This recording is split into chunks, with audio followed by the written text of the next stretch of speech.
It started as just another congressional hearing, another day, another debate, until Senator John Kennedy asked a single question that froze the entire room. Cameras rolled, reporters leaned forward, and Representative Jasmine Crockett, known for her fiery defenses and quick comebacks, suddenly went silent. The air turned heavy. Her confident smile faded as Kennedy calmly revealed documents suggesting a staggering $312 million payment allegedly traced back to Beijing, a claim that, within minutes, would send shockwaves through Washington and change the course of her political career forever.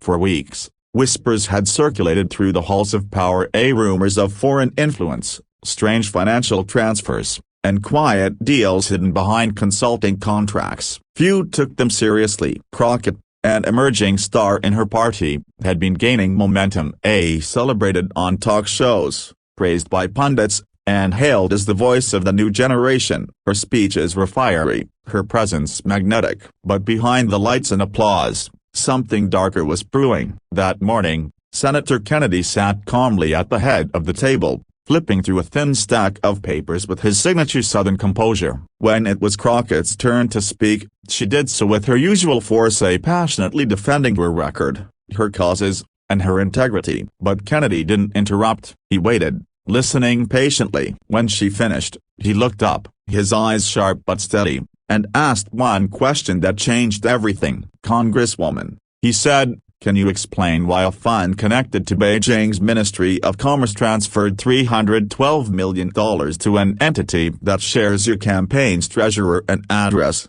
The words dropped like thunder. The room fell silent. Cameras zoomed in as Crockett blinked rapidly, her hands fidgeting with the microphone. "I don't know what you're referring to," she stammered, attempting to regain composure. But Kennedy wasn't done. He slid a folder across the desk toward her. Inside were transaction records, wire confirmations, and statements, all pointing to the same chilling conclusion: foreign influence at the highest levels.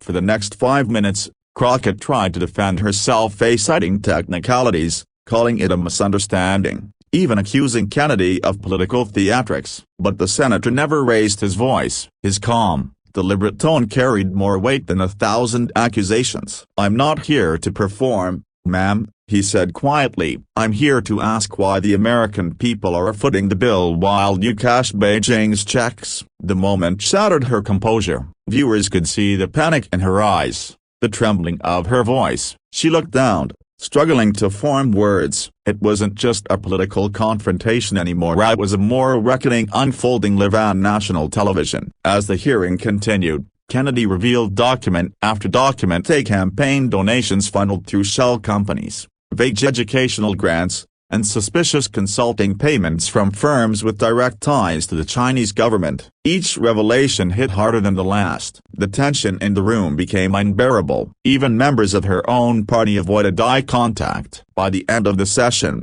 Crockett appeared paled, exhausted, and defeated, her fiery confidence replaced by the quiet shock of exposure.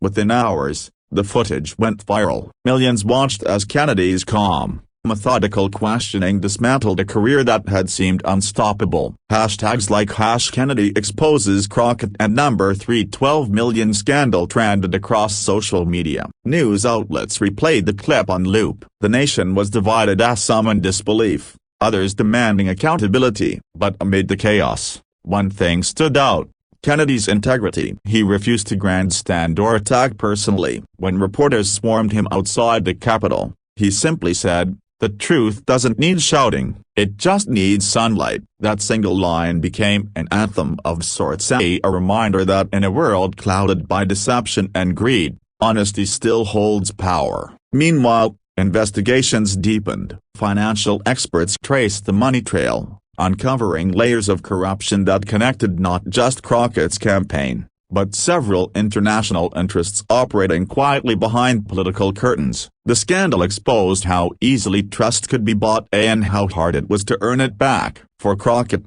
the collapse was complete. Once a rising star, she faced suspension, inquiries, and public outrage. Former allies distanced themselves. Endorsements vanished overnight. Yet in that downfall was a lesson that reached far beyond politics, a lesson about the cost of ambition when it loses its compass. And for Kennedy, the moment was not one of victory, but of vindication. He didn't celebrate or gloat. In a later interview, he reflected, "Public service ain't about wealth, it's about will. You can buy a lot in this world, but you can't buy character." Those words resonated across America, from factory workers in small towns to families watching late-night news in quiet living rooms. It wasn't just about corruption or politics, it was about integrity, the kind that stands firm when everything around it crumbles. In the end, the story of Jasmine Crockett and the $312 million scandal became more than a headline. It became a cautionary tale. It reminded the nation that truth has a way of surfacing, that arrogance will always meet its reckoning,